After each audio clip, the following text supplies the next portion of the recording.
In our headlines on this Monday, November 3rd, here in South Korea, Industry Minister Kim Jong-un says South Korea's cash investment of $200 billion in the U.S. will place priority on Korean businesses seeking to expand into the American market. And the KOSPI index soars past the 4,200 mark for the first time during trade on this Monday on widespread optimism over future business prospects following last week's APEC gathering. Meanwhile, at the National Assembly tomorrow, President Lee Jae-myung will outline the objectives of his administration's 728 trillion won budget plan for next year. South Korea's hefty investment plan in the U.S. will place priority on businesses here that are hoping to expand into the American market. Now, this is according to Industry Minister Kim Jong-un. Our Byun Ye-young covers his remarks. Industry Minister Kim Jong-un says the country's $200 billion investment package for the U.S. will not be a simple handout, but a strategic fund designed to benefit Korean firms first. Speaking at a lecture for mid-sized company CEOs in Seoul on Monday, Kim explained that the funds will be overseen by two committees, one chaired by U.S. Commerce Secretary Howard Lutnick and another by himself, to ensure joint approval and transparency. He said the $200 billion investment will go to projects with commercial viability, or in other words, businesses capable of generating cash flow. The minister added that detailed guidelines on how companies can access the funds will soon be shared with business associations, urging firms not to miss out, saying if there's intent to expand into the U.S. market, this is an opportunity that should be explored. Kim also said the recently concluded Korea-U.S. tariff agreement helped ease pressure on the foreign exchange market and paved the way for strategic investment. He called it a new path, with companies in the past needing their own capital and financing. He added that formal documents summarizing the tariff deal, including an MOU and fact sheet, are in their final stages. At the event, the head of the Federation of Middle Market Enterprises of Korea thanked the minister for his efforts, recalling how U.S. President Donald Trump recently described Kim as a very tough negotiator, to which Kim replied, "Was a great honor." Byun Ye-young, Arirang News. And the South Korean stock market hit a new high on this Monday, boosted by widespread optimism over future business endeavors amid various pledges of economic partnerships during last week's APEC gathering. Our Oh Soo-young reports. Korea's benchmark KOSPI hit a historic milestone on Monday, surpassing the 4,200 mark for the first time during trading. The index opened 0.39% higher at 4,123.36 and surged to 4,221.87 at closing, 2.78% up from the previous day of trading. It comes just 5 trading days after crossing 4,000. The rally was driven by individual investors snapping up over 650 billion won worth of shares, or around $455 million. Large cap stocks accounted for the surge. Samsung Electronics gained 3.35%, hitting the symbolic 110,000 mark for the first time. But what stole the show was SK Hynix. The semiconductor company jumped 10.95% to top the 600,000 won level, backed by stronger profit forecasts from analysts. Market sentiment is improving after several major developments during the APEC forum hosted in Gyeongju City last week. The Korea-U.S. summit on the sidelines concluded follow-up tariff talks before the U.S. and China agreed to avoid further escalation in their trade dispute, helping stabilize business prospects. NVIDIA CEO Jensen Huang's first visit to Korea in 15 years also added momentum. He pledged to supply 260,000 GPUs to the Korean government and local firms, signaling stronger cooperation in chips and AI. Across the world, for all companies and investors, there's only one key word needed to attract investment. That's AI. Whether it's Korea, the US, or Japan, you can't talk about money now without mentioning AI. If you trace back all this talk about AI-related facility investment, infrastructure investment, capital expenditure, it's clear semiconductor-related firms have much to gain. Korea's blue-chip KOSDAQ also gained 1.57% to 914.55, recovering to the 900 level. Experts say with key corporate earnings from shipbuilding, defense, and nuclear energy sectors due this week, The KOSPI's upward trend is likely to continue. Amid global power competition and supply chain realignment, the world truly needs Korea, and that's being proven through actual money market movements. The KOSPI growth rate this year alone is about 60%. If the index itself rose 60 points, it means many individual stocks have doubled or tripled. Still, there's a possibility of overheating after the rally, and U.S. monetary policy and liquidity shifts remain the key external risks in the near-term future. Oh Soo-young, Arirang News. In other news, President Lee Jae-myung and Singaporean Prime Minister Lawrence Wong sat down for talks this past Sunday here in Seoul and announced a strategic partnership between their two countries. Our top office correspondent Yoon Jung-min reports. After returning from the APEC and related events in Gyeongju, President Lee Jae-myung hosted Singaporean Prime Minister Lawrence Wong at his office in Seoul, who also attended the multilateral event to forge a strategic partnership. 우리 총리님, 어제 경주에서 뵙고 다시 또 오늘 공식적으로 이곳에서 뵙게 됐는데. And I've spent almost every day seeing you. So we don't feel like we are strangers to one another. I feel like I've known you for a long time already. Areas of interest included cooperation on security, the economy, and AI at a time of increasing global uncertainties, as announced in a joint news conference.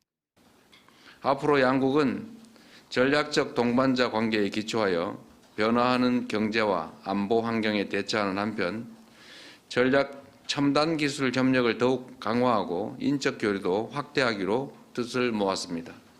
The two sides agreed to expand joint studies in the defense industry, tackle online scam crimes, seek greater investment and trade through their bilateral free trade agreement, as well as improve the Korea-ASEAN agreement. Korean beef and pork from Jeju will also be exported to Singapore for the first time.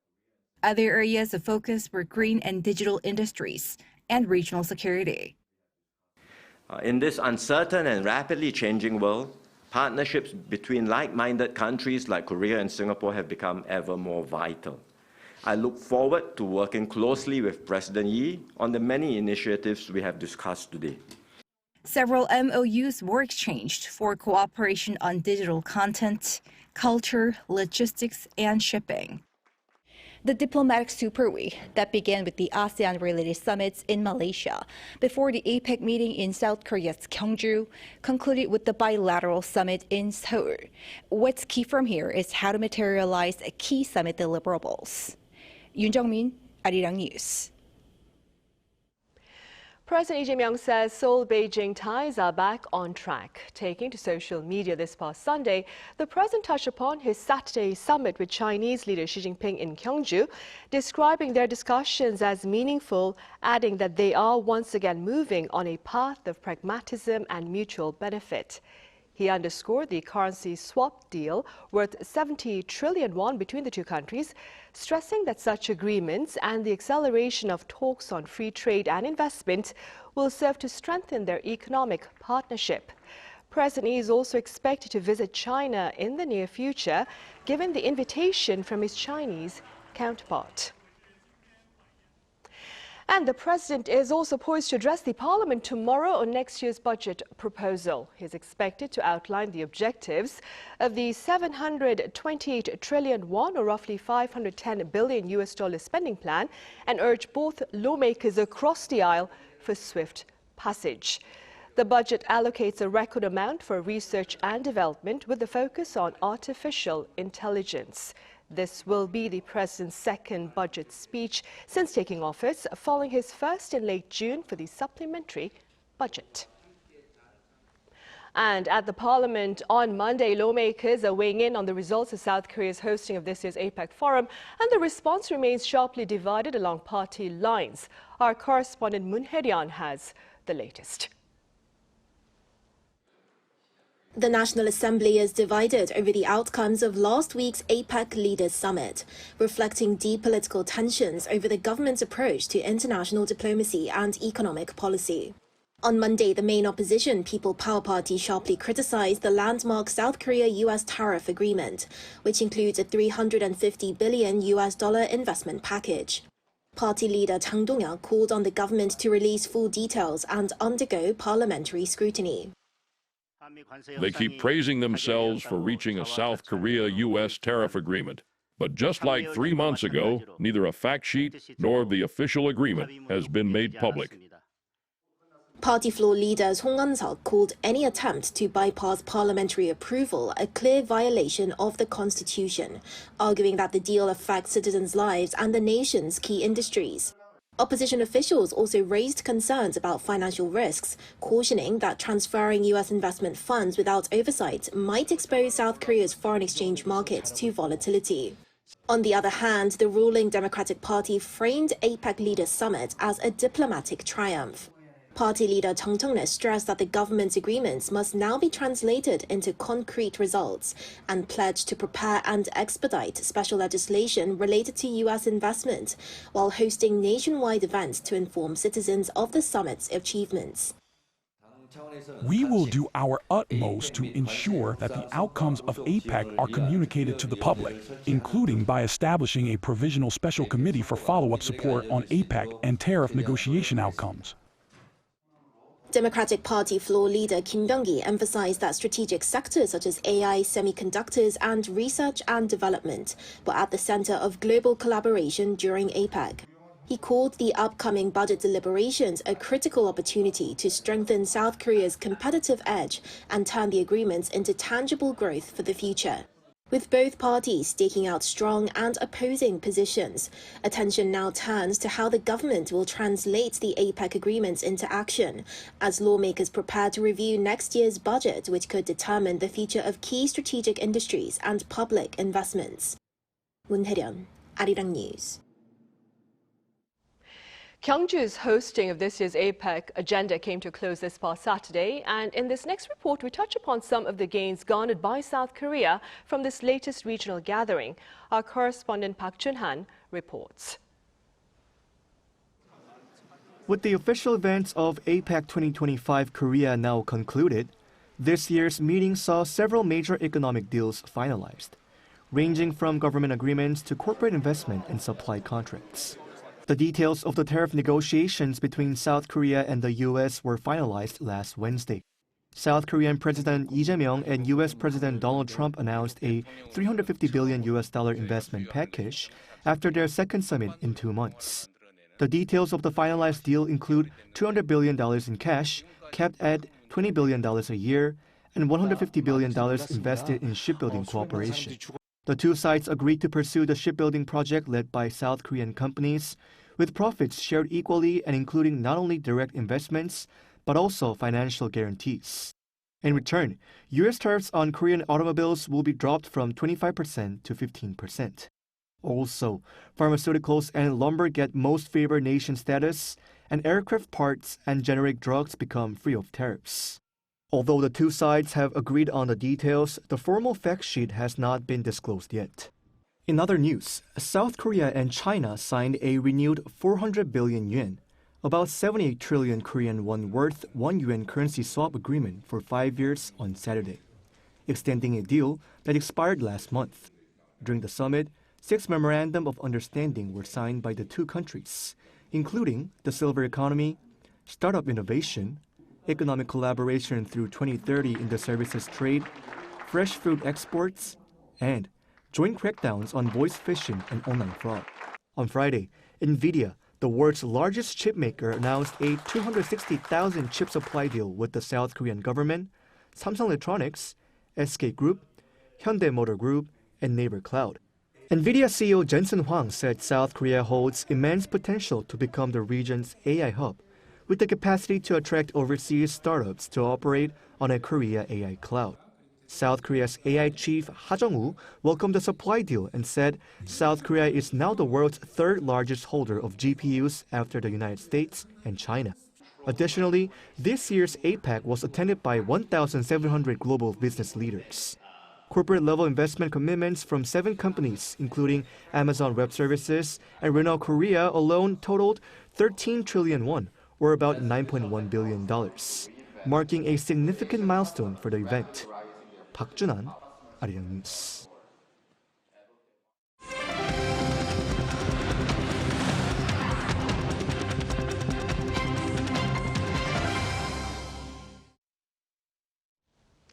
South Korea's fifth and final satellite aimed at advancing its independent surveillance strategy has been launched into space. Our Kim Do-yeon covers this launch and its broader implications. 2, 1, engines for power. At Cape Canaveral Space Force Station in Florida, SpaceX's Falcon 9 rocket took off on Sunday carrying South Korea's fifth and last satellite under the 425 project. The satellite reached orbit after 14 minutes and established communication with a ground station about an hour later. The 425 Project's 5th satellite was launched normally from Cape Canaveral Space Force Station in Florida, settled into its target orbit, and successfully communicated with the ground station, confirming the satellite is in good condition. With this launch, South Korea's independent surveillance capabilities have been significantly enhanced. The 425 project is a major milestone in South Korea's independent defense strategy. It consists of 5 satellites, 1 electro-optical and infrared satellite, and 4 synthetic aperture radar or SAR satellites. The EOIR satellite provides extremely high-resolution image but is limited by weather conditions. The 4 SAR satellites use radar to capture images, allowing them to conduct surveillance 24 hours a day regardless of cloud cover or darkness. This launch completes the constellation of satellites in an impressively short time frame. The first satellite, the EOIR satellite, was launched in December 2023.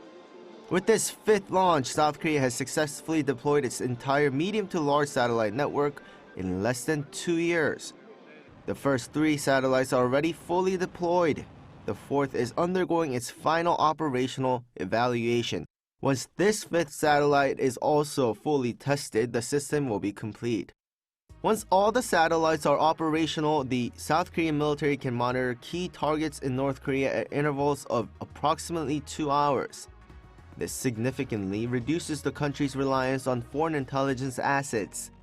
It directly enhances the kill chain preemptive strike system, a core pillar of South Korea's 3-axis defense. DAPA added that this is not the final step. It plans to further strengthen surveillance assets by developing a constellation of microsatellites in the coming years to eventually shorten the monitoring cycle over the Korean peninsula to as little as 30 minutes. Kim Do-yeon, Arirang News. Meanwhile, Defense Minister An Gyu-baek and his U.S. counterpart Pete Hegseth visit the DMZ today. Their visit to the joint security area marks the first joint trip there by the defense heads of the two allies since 2017. Meanwhile, on Tuesday, the two defense ministers will co-chair the annual security consultative meeting centered on policy coordination and stronger combined defense posture for security on the Korean peninsula. Hegseth is on his first visit to South Korea, which is the final leg of his latest Asia tour that also included Japan, Malaysia, and Vietnam. In neighboring Japan, Prime Minister Sanae Takaichi is off to a strong start. A poll by Japan's JNN network found her cabinet's approval standing at 82%, the second highest since 2001, when Junichiro Koizumi's government recorded 88%. The former Ishiba administration stood at just 51.6% upon its launch. Takaichi's recent diplomatic engagements, including her first summit with U.S. President Donald Trump and her presence at the APEC leaders meeting here in South Korea, were received positively by the Japanese public.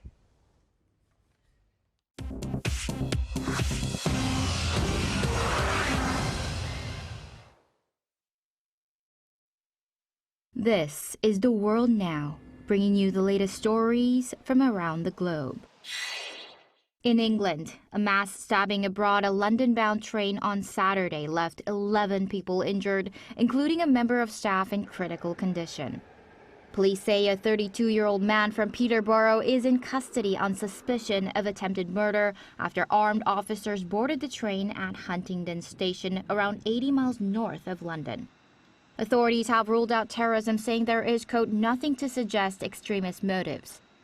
Of the 11 people treated in hospital, 5 have been discharged, while the train crew member who tried to intervene remains in life-threatening condition. Police called the train staff's action, quote, nothing short of heroic. In western Kenya, heavy rains triggered a devastating landslide, which as of Sunday has killed at least 26 people. Rescue operations have been suspended after flash floods swept through the Chesonga area of Kenya's Rift Valley region. Officials say 25 people remain missing. Interior Minister Kipchumba Murkomen said the government is deploying aircraft to reach the isolated communities and airlift supplies as roads have been washed away. Heavy rains continue across Kenya, displacing thousands of people, with authorities urging those in flood-prone zones to move to higher ground. The Kenya Red Cross warns the region remains vulnerable to further landslides. In central Vietnam, at least 35 people have been killed and 5 remain missing after record-breaking rains and flash floods swept through the region last week. Authorities say the torrential rainfall dumped up to 1.7 meters of rain in 24 hours at one point, the heaviest downpour ever recorded in the country. In Hoi An, a UNESCO World Heritage Site, water reached waist level, forcing residents to move through the ancient town by boat. Officials say more than 100,000 homes have been flooded and 40,000 livestock were lost. Experts warn that climate change is intensifying extreme weather across Southeast Asia. The Los Angeles Dodgers won their second straight World Series title on Saturday, defeating the Toronto Blue Jays in a dramatic 11-inning Game 7. The Dodgers overcame an early 3-run deficit, rallying behind series MVP Yoshinobu Yamamoto, whose pitching sealed the 5-4 victory. Toronto had led 4-3 until a game-tying home run by Miguel Rojas in the 9th inning forced the extra innings. Despite outscoring Los Angeles over the series, the Blue Jays fell just 2 outs short of their first championship in 3 decades. The Dodgers now become the first team since the New York Yankees in 1998 to 2000 to win back-to-back titles. Chu Ji-hyun, Arirang News.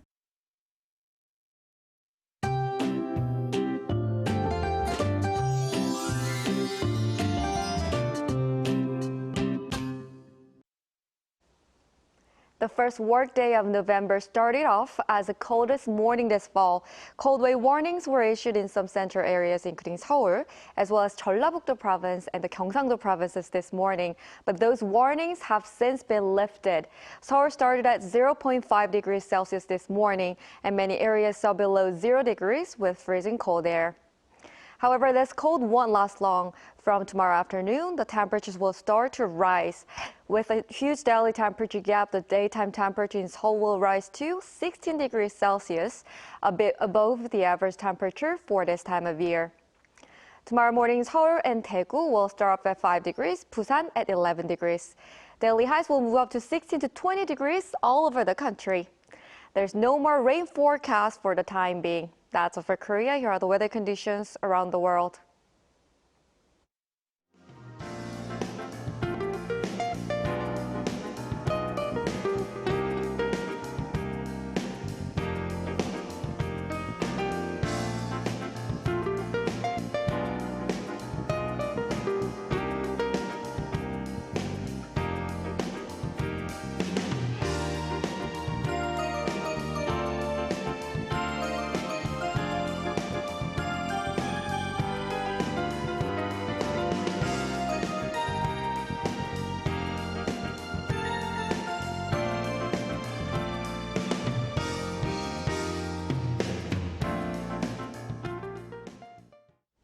Those are the headlines at this hour here in South Korea. Thank you for watching. Coming up next is our daily panel session, so do stay with us.